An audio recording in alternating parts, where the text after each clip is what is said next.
শ্রীলঙ্কায় ঘুরবো আর ডাব খাবো না, তা তো হয় না।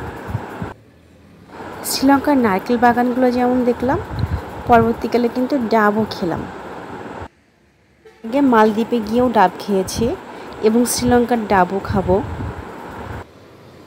আসলে এই ডাব খাওয়ার উদ্দেশ্য ছিল যে আসলে আমার দেশের ডাবের চাইতে ওই দেশের ডাবের কতটুকু পানির পার্থক্য এটা জানার জন্য। তবে আমি বাংলাদেশ, মালদ্বীপ এবং শ্রীলঙ্কার ডাব খেয়ে আমি পানির মধ্যে তেমন একটা কোনো পার্থক্য খুঁজে পাইনি।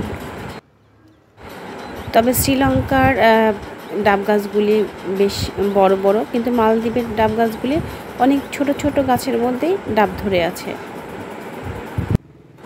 আমি ভেবেছিলাম এখানকার ডাবের দাম তুলনামূলকভাবে হয়তো কম হবে, কিন্তু না, আমাদের বাংলাদেশের চাইতেও এখানকার ডাবের দাম মোটামুটি বেশি।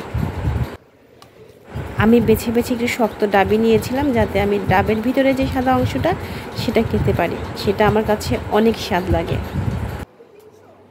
তবে মালদ্বীপ এবং শ্রীলঙ্কা দু দেশেই ডাবের দাম কিন্তু অনেক, বাংলাদেশের চাইতেও অনেক।